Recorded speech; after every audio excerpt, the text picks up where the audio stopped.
The RP-3, from rocket projectile 3-inch, was a British rocket projectile used during and after the Second World War.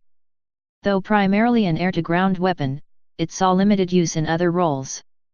Its 60 pounds, 27 kilograms, warhead gave rise to the alternative name of the 60 pounds rocket. The 25 pounds, 11.3 kilograms, solid-shot armor-piercing variant was referred to as the 25 pounds rocket. They were generally used by British fighter-bomber aircraft against targets such as tanks, trains, motor transport, and buildings, and by Coastal Command and Royal Navy aircraft against U-boats and shipping. The 3-inch designation referred to the diameter of the rocket motor tube. History. The first use of rockets fired from aircraft was during World War I. The unrotated projectiles were LE-Prior rockets which were mounted on the interplane struts of Nieuport fighters. These were used to attack observation balloons and were reasonably successful. Sopwith Baby and Pup and Home Defense B.E.2 fighters also carried rockets. With the war ended, the Royal Air Force, intent on retrenching, forgot about firing rockets from aircraft.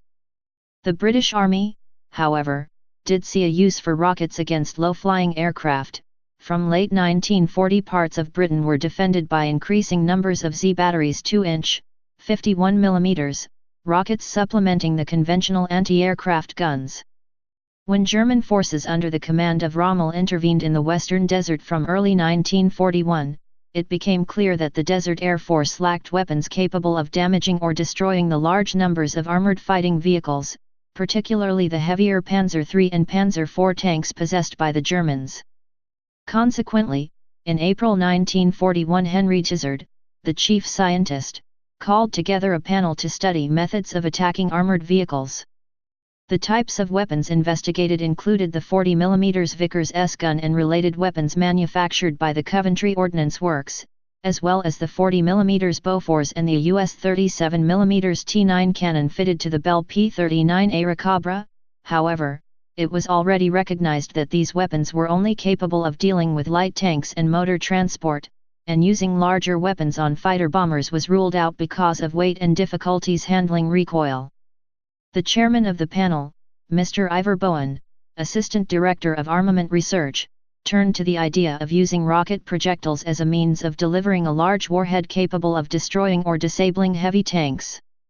Information was sought from the Soviets, who had just started using unguided Rs-82 rockets against German ground forces in the opening phases of Operation Barbarossa.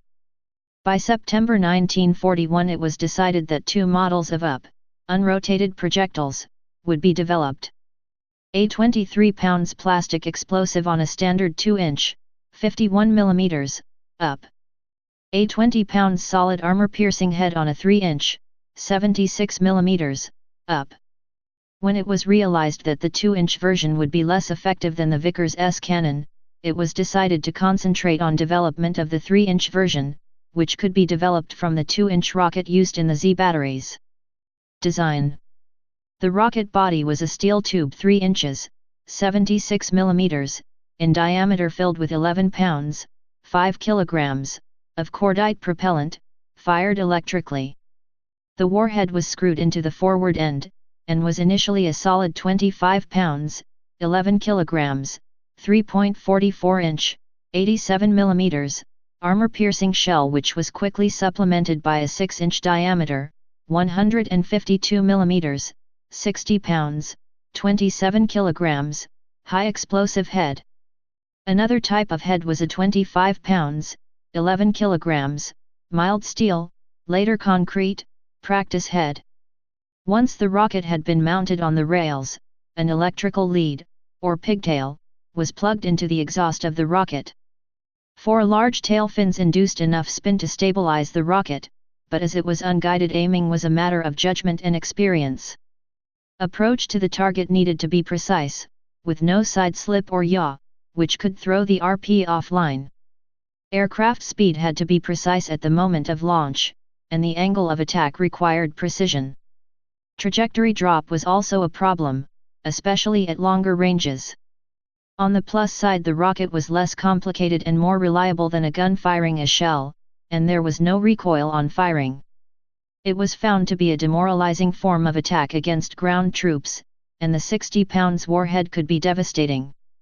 The rocket installations were light enough to be carried by single-seat fighters, giving them the punch of a cruiser. Against slow-moving large targets like shipping and U-boats, the rocket was a formidable weapon.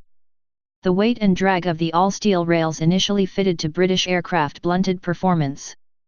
Some aircraft such as the Fairey Swordfish had steel anti-blast panels fitted under the rails to protect the wing, which further increased weight and drag.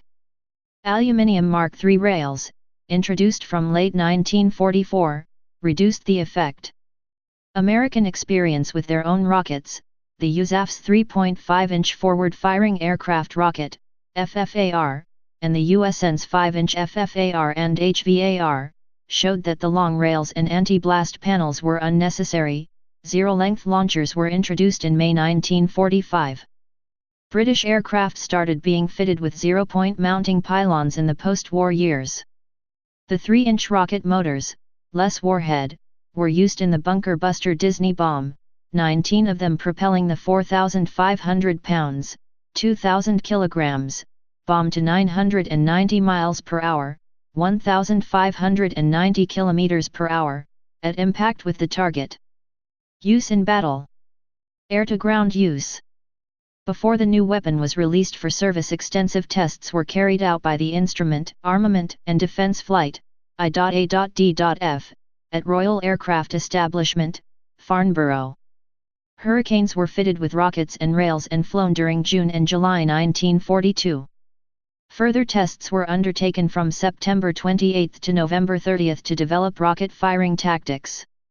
Other aircraft used were a Hudson, a Swordfish, a Boston II and a Sea Hurricane. At the same time, the Aeroplane and Armament Experimental Establishment, ANAE, had to develop tactics for all the individual aircraft types which were to be armed with. The RP's aiming was through a standard GM.2 reflector gun sight. A later modification enabled the reflector to be tilted with the aid of a graduated scale, depressing the line of sight, the GM.IIL. For rockets only, the Mk3A was the most successful. It was used on the Ventura and Hudson. The first operational use of the RP was in the Western Desert as a tank-busting weapon on Hawker Hurricane MKIIEs and IVs. The 25 pounds armor-piercing heads were found to be ineffective against the Tiger I tanks coming into German service. With the example of the success of Royal Artillery gunners using high-explosive shells from the 25 PDR gun howitzer, it was decided to design a new 60-pound semi-armor-piercing, SAP, head. These were capable of knocking turrets off tanks. A typical RP-3 installation was 4 projectiles on launching rails under each wing. A selector switch was fitted to allow the pilot to fire them singly, later omitted, in pairs, or as a full salvo. Towards the end of the war, some RAF 2nd Tactical Air Force Hawker Typhoons had their installation adapted to carry an additional 4 rockets doubled up under the 8 already fitted. Possibly the best-known action involving RP-3S was that of the Falaise Pocket of mid-August 1944. During the battle, German forces, retreating to avoid being trapped in a pincer movement by Allied ground forces, came under air attack.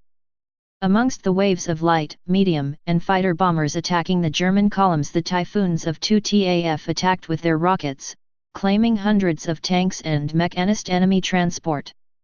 After the battle, Army and 2nd TAF operational research sections studying the battleground came to the conclusion that far fewer vehicles, 17 in total, had been destroyed by rocket strike alone. What was clear was that in the heat of battle it was far harder for pilots to launch the weapons while meeting the conditions needed for accuracy.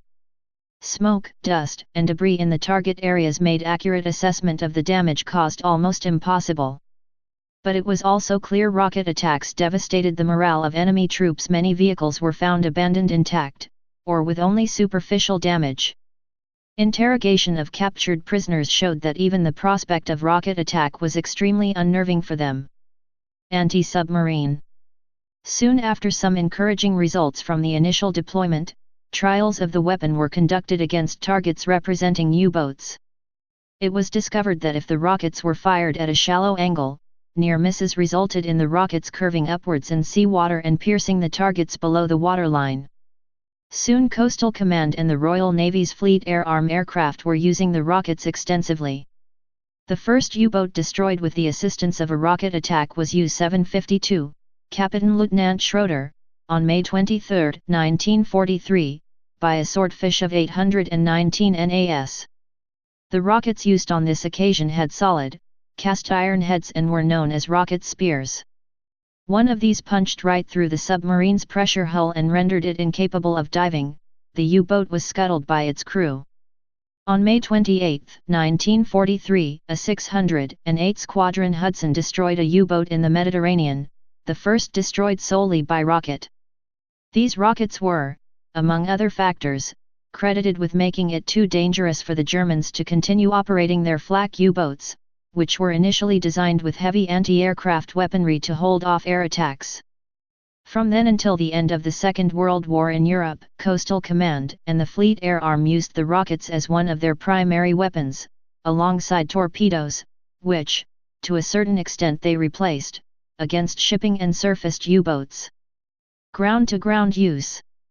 In 1945, some British Shermans were fitted with 2 or 4 rails, 1 or 2 either side of the turret to carry 60 pounds, 27 kilograms, headed rockets. These were used at the Rhine crossing by tanks of the 1st Coldstream Guards. The tanks were called Sherman Tulips.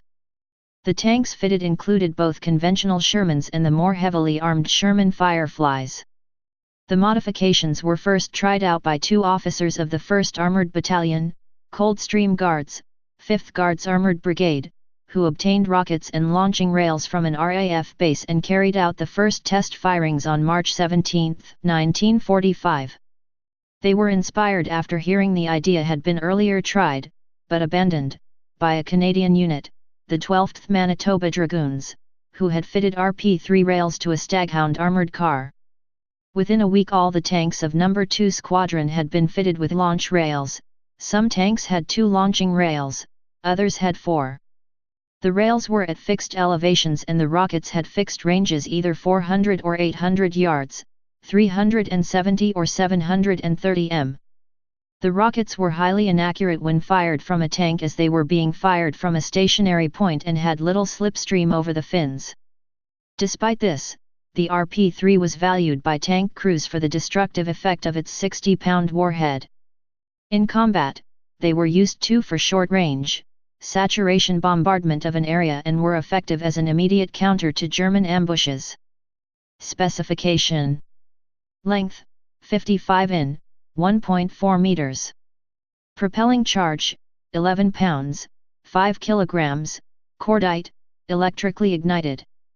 Max speed 1,200 miles per hour, 480 m/s. Range, 1 mile, 1,600 m.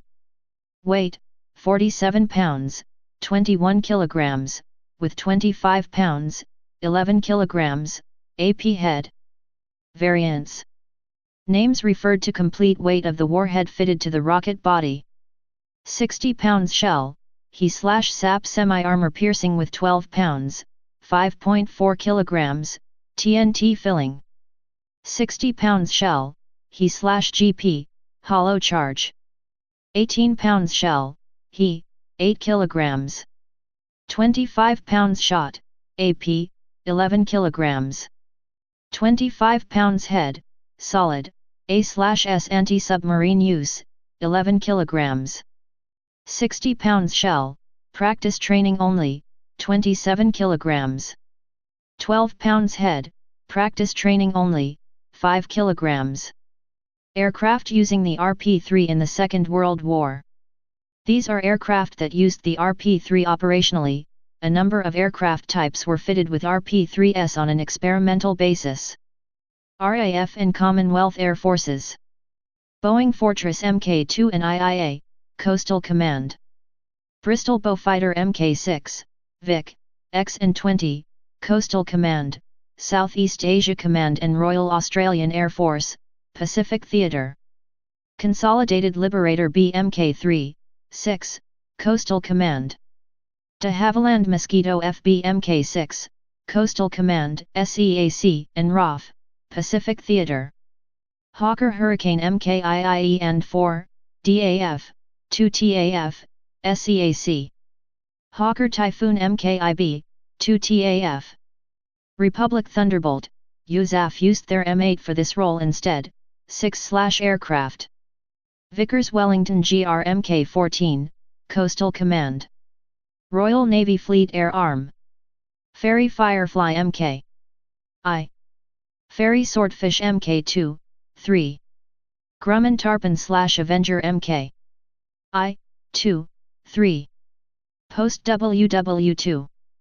The 3RP continued to be used on RAF and RN aircraft in the ground attack role until replaced by the SNAB pod rocket, RAF, and the 2-pod RP, RN. Aircraft types included Royal Navy, Hawker Sea Fury and Sea Hawk, Supermarine Attacker and Scimitar. RAF, Bristol Brigand, de Havilland Hornet, de Havilland Vampire and de Havilland Venom, Gloucester Meteor and the Hawker Hunter. Operational use included the Malayan Emergency, the Korean War, the Suez Crisis, and the Radfan Campaign. Type unguided air-to-surface rocket. Place of origin United Kingdom. Service history. In service 1943–1968. Used by Royal Air Force, Royal Navy, Royal Australian Air Force. Wars World War II. Specifications. Weight 82 pounds, 37 kilograms. Length 55 inches, 140 centimeters. Diameter 3 in, 76 millimeters, rocket body. Warhead 12 pounds, 5.4 kilograms, high explosive, TNT or TN/RDX, when used. Warhead weight 60 pounds, 27 kilograms. Engine solid fuel rocket. Propellant cordite. Operational. Range. 1,700 yards, 1,600 m. Speed 1,600 feet per second, 480 m/s. Guidance. System. Unguided. Launch. Platform. Aircraft, Sherman Tulip, LCT, R. Please subscribe and thanks for watching.